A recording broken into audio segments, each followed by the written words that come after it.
Yana basket tashiymiz. Barchaga assalomu alaykum. Bugun sizlar bilan sovg'alarimizni raspakovka qilamiz. Sovg'alarim juda og'ir, shu sababli keldik. Kichkinasidan boshlaymiz. Juda nima borligini oldindan bilardim.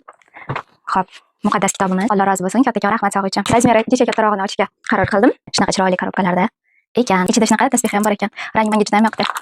Kella akrini hidini ko'ramiz. Juda ham shirin. Menga rosa yoqdi. Rahmat akajon, Alloh rozi bo'lsin, sog'liq uchun.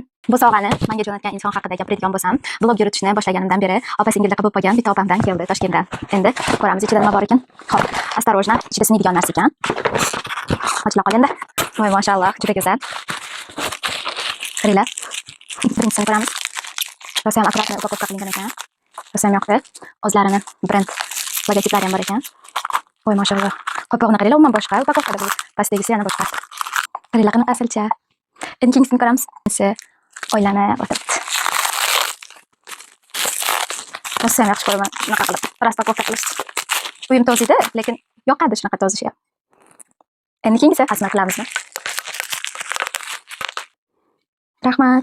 Hali tugamadi, yana bor. Rosa ham shirin ekan. Gullar nima uchunligini endi tushundim. Ichida shunaqa asalcha vazasi ham bor ekan. Buni ochamiz. Aytgancha opam ismini aytmabman sizlarga.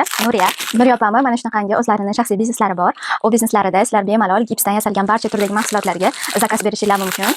Shunaqa akkuratniy upakovkada mahsulotlar qo'llaringizga eson-omongina yetib keladi. Yoqdimi sizlarga? Endi hammasini ko'ramiz, ketdik.